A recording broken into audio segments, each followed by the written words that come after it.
हाँ चलिए बच्चों, प्रारंभ करते हैं आज के सेशन को। आज के सेशन में हमारा साइंस का लेक्चर है, ठीक है। और हमने आज पढ़ लिया इसमें, इससे पहले वाले लेक्चर में पढ़ लिया है श्रेणी क्रम को। श्रेणी क्रम पढ़ लिया तो इससे स्पष्ट है बिल्कुल कि हमें क्या पढ़ना है, समांतर क्रम पढ़ना है, ठीक है। तो प्रतिरोधों का संयोजन चल रहा है, क्या चल रहा है? प्रतिरोधों का संयोजन। प्रतिरोधों का संयोजन पढ़ेंगे, उसमें हमने श्रेणी क्रम को पढ़ लिया है। आज पढ़ेंगे समांतर क्रम संयोजन, ठीक है। लिखेंगे हेडिंग समांतर क्रम संयोजन। समांतर क्रम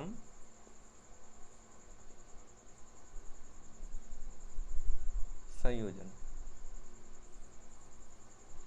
ठीक है। अब समझो ध्यान से, समांतर क्रम में प्रतिरोधों को इस प्रकार से जोड़ेंगे कि सभी प्रतिरोधों के पहले सिरे को एक बिंदु पर जोड़ देंगे और दूसरे सिरों को दूसरे बिंदु पर जोड़ देंगे।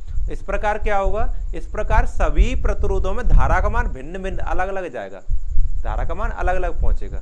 और अगर धारा का मान अलग अलग पहुंचेगा उससे क्या होगा कि सभी प्रतिरोधों में विभवांतर समान हो जाएगा। जब विभवांतर समान हो जाएगा तो हमारे जहां फर्स्ट फ्लोर पर जो लाइट जल रही है उतनी लाइट सेकंड फ्लोर पर जलेगी। या फिर कह सकते हैं एक कमरे में जितने वोल्टेज हैं उतने ही वोल्टेज हमारे दूसरे कमरे में आएंगे, ठीक है ना। इससे पहले वाला जो क्रम था श्रेणी क्रम, उसमें अलग अलग हो गया था। इसमें बल्ब कुछ जल रहा है, उससे कम दूसरे कमरे में जल रहा है ना, वो श्रेणी क्रम था। आज हम समांतर क्रम पढ़ेंगे, ठीक है ना। समझ आ रहा है? देखो मैं यहाँ पे चित्र बना के दिखाऊं। मान लिया हमारे तीन, यहाँ पर बनाते हैं, यहाँ से शुरू करते हैं। मान लिया हमारे पास तीन प्रतिरोध है, ये बना दिया एक, और एक ये बना दिया, और एक ये बना दिया, ठीक है। ये तीन प्रतिरोध हैं, ठीक है, R1, R2 और R3। सही बनाए? द्वारा चित्र बनाते हैं, चलो कोशिश ऐसे बनाएंगे, थोड़ा अच्छा लगेगा। ये हमारा इस तरह से कोई पॉइंट है ए, क्योंकि हमें जोड़ना भी है, तो इस तरह से बना के ले जाएंगे। ऐसे ऐसे तीन प्रतिरोधों को जोड़ें इस तरह से, ऐसे, ठीक है ना।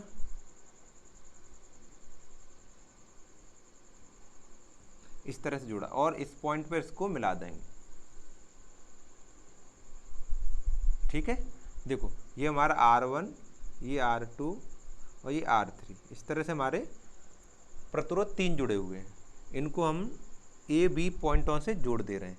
ये हमारा ए है, ये वाला बिंदु, ये दूसरा वाला बी है, ठीक है। और इसको हम एक बैटरी से संयोजित करा देते हैं और एक कुंजी भी लगा देते हैं, ठीक है। अमीटर वगैरह नहीं लगा रहा हूँ मैं, प्लस माइनस। ये 20 वोल्ट की बैटरी है और ये हमारा कुंजी के है। समझो, धारा प्लस से जाएगी ना, इस तरह से जाएगी धारा, ऐसे करके ऐसे जाएगी, आई धारा जा रही है ऐसे करके।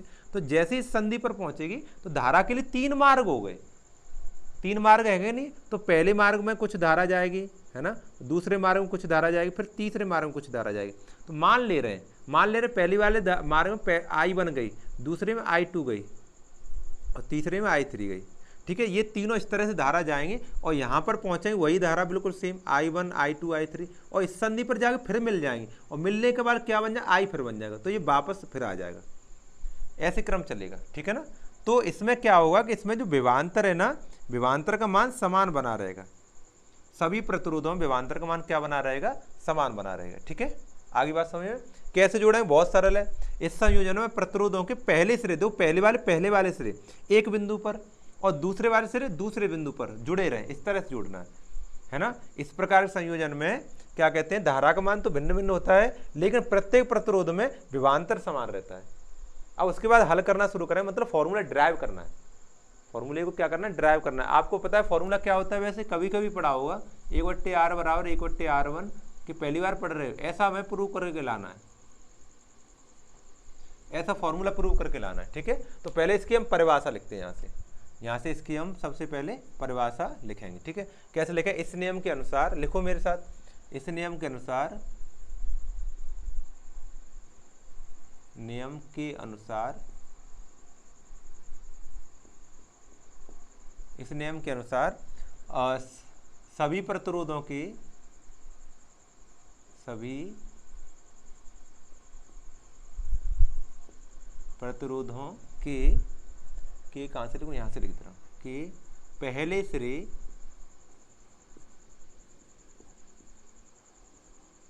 सिरे एक बिंदु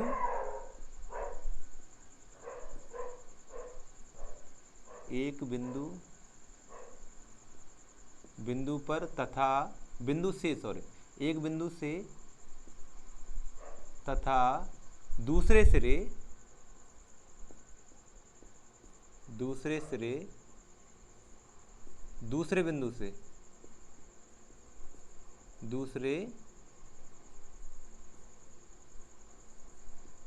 से जोड़े जाते हैं।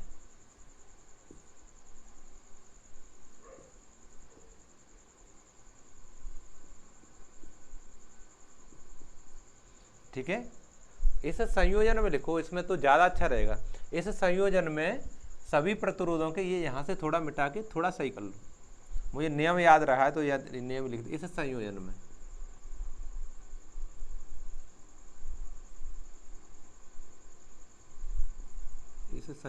में अब अच्छा लिख रही परिभाषा है ना। इस संयोजन में सभी प्रतिरोधों के पहले सिरे एक बिंदु से तथा दूसरे सिरे दूसरे बिंदु से जोड़े जाते हैं। ठीक है, अच्छा, तो इस प्रकार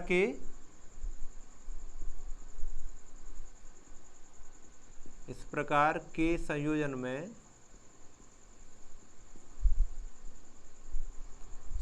में विभवांतर तो समान रहता है, प्रत्येक प्रतिरोध पर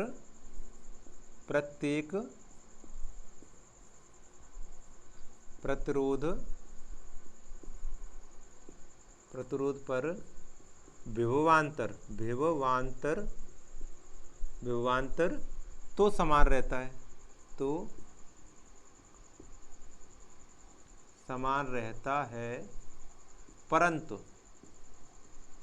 परंतु धारा का मान भिन्न भिन्न होता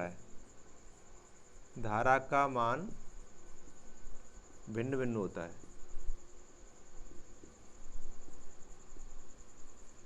इतनी बात लिखनी है पहले। ठीक है, पहले परिभाषा में इतना लिखना है, फिर उसके बाद चित्र बनाना है। इस संयोजन में सभी प्रतिरोधों के पहले सिरे एक बिंदु से और दूसरे सिरे दूसरे बिंदु से जुड़े रहे, इस तरह से जोड़ना है। इस संयोजन में सभी प्रतिरोधों पर विभवांतर मतलब वोल्टेज तो समान रहते हैं, लेकिन धारा का मान अलग अलग होता है। ठीक है, इसके बाद नीचे चित्र नीचे लिखेंगे, माना, अब प्रूव करने के लिए लिख रहे हैं, माना तीन प्रतिरोध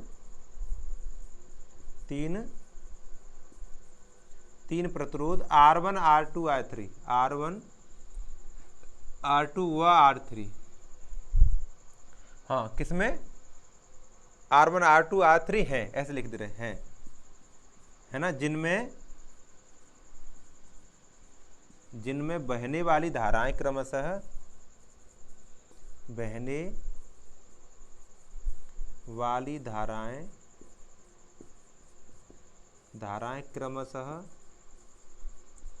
क्रमशः क्या है, I1 I2 I3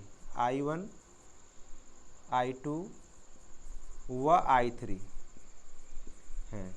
ठीक है ना, इसमें क्या कहते हैं, सभी प्रतिरोधों में विभवांतर B हो, है ना, यदि सभी प्रतिरोधों का विभवांतर V हो, तब किससे, ओम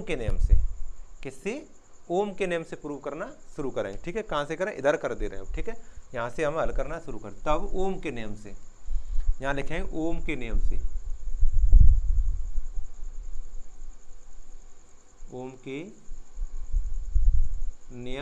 ओम का नियम क्या कहता है, R बराबर V बट्टा I, यही तो कहता है। इसको हम क्रॉस मल्टीप्लाई करके लिखेंगे, कैसे लिखेंगे, I बराबर V बट्टे R लिखेंगे। ठीक है, ये हमारा लिख दो, I को हमने यहाँ पहुँचा दिया, R को यहाँ पहुँचा दिया। अब पहले प्रतिरोध के लिए समझो, पहले प्रतिरोध में R1 है, पहला प्रतिरोध R1 है और धारा I1 है, और V तो कांस्टेंट है, सब में समान है, तो यहाँ पे R1 है और I1 है। देखो पहले प्रतिरोध के लिए I1 है और V बट्टे R1 है, ये हमारा पहला प्रतिरोध के लिए हो गया।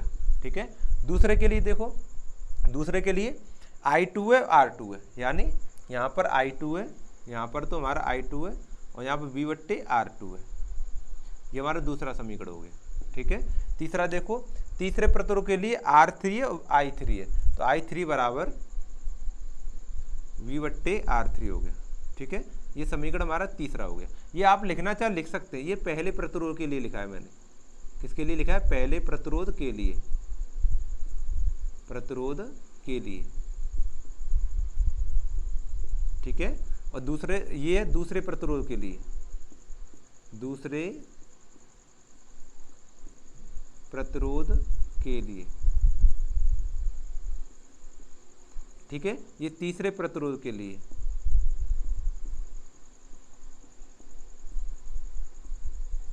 तीसरे प्रतिरोध के लिए ये तीनों बात लिख दी मैंने। ठीक है, अब मैं क्या करूंगा, तीनों समीकरणों को जोड़ूंगा। समीकरण 1 2 3 को जोड़ने पर क्या लिखूंगा मैं? समीकरण 1 2 3 को जोड़ने पर, समीकरण 1, 2 व 3 ढंग से सीखते जाओ, जरूरी है ना। 3 को जोड़ने पर, को जोड़ने पर चलो जोड़ के देखते हैं। देखो लेफ्ट हैंड साइड को अलग जोड़ेंगे, I1 प्लस I2 और प्लस I3, ऐसे हमने लेफ्ट हैंड साइड को जोड़ दिया। ठीक है, अब राइट हैंड साइड को जोड़ेंगे। राइट हैंड साइड क्या है? V/R1 plus V/R2 plus V/R3, ये हमने जोड़ दिया। ठीक है, अब क्या करेंगे, देखो इसमें सब में V कॉमन है, V कॉमन ले लूंगा मैं, तो I1 plus I2 plus I3 बराबर V कॉमन ले लूंगा तो रह जाएगा यहाँ पर 1/R1 प्लस 1/R2 और प्लस 1/R3। ठीक है, अब थोड़ा मानेंगे। माना परपथ में बहने वाली विद्युत धारा I है, माना परपथ में हाँ धारा का मान, कुल धारा का मान, कुल धारा का मान I हो, क्या हो? I हो, तब क्या होगा कि I का मान तीनों धाराएं जो हैं I1 plus I2 plus I3 ऐसे करके बराबर होगा। बताओ, ये मेरी I तो जा रही है, यहाँ से I जा रही है और तीनों लोगों को बांट दी तो तीनों के बराबर होगा ना। किरचॉफ का नियम होता है, आगे वाली क्लास में पढ़ोगे। जितनी हम धारा भेज रहे हैं उतनी धारा निकलेगी बाहर। तो I1 I2 I3 का मान किसके बराबर होगा? I के बराबर होगा। ठीक है, तो इस तीनों की जगह पर, इन तीनों की जगह पर हम लिख लेंगे I। क्या लिख लेंगे? I। तो I बराबर ये यहाँ पर B और ये लिखा है हमारा 1/R1 plus 1/R2 plus 1/R3। समझो अब ध्यान से, I का हमारा फॉर्मूला होता है, ये लिखा है देखो, I बराबर B/R। तो I की जगह पर B/R लिख सकते हैं हम। जैसे हम यहाँ पे B/R लिखेंगे, B/R बराबर B bracket of 1/R1 plus 1/R2 और प्लस 1/R3, ये हमने इस तरह से लिख लिया। तो देखो V से भी कट जाएगा, V से भी क्या हो जाएगा? कट जाएगा। अब यहाँ पर लिखूंगा मैं। ठीक है, V से भी कट गया हमारा।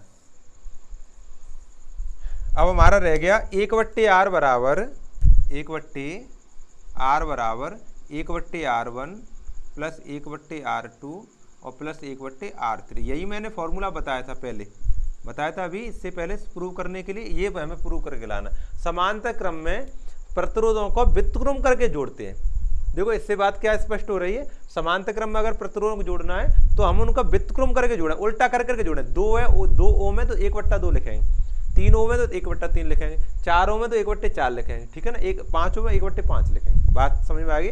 और इस प्रकार के संयोजन में प्रतिरोधों का निम्नतम मान प्राप्त किया जाता है। जब मैं श्रेणी क्रम लिखाया था तब मैंने उसमें नीचे लिखाया था कि इस प्रकार के संयोजन में प्रतिरोधों को उच्चतम मान ज्ञात किया जाता है, इसमें निम्नतम मान ज्ञात किया जाता है। ये भी बात जरूरी है। ठीक, ऑप्शन में आ सकती है। इस प्रकार के संयोजन में, इस प्रकार के संयोजन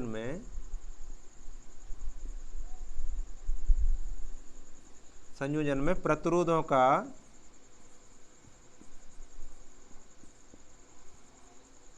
का कैसा मान? निम्नतम मान प्राप्त किया जाता है, निम्नतम मान प्राप्त किया जाता है।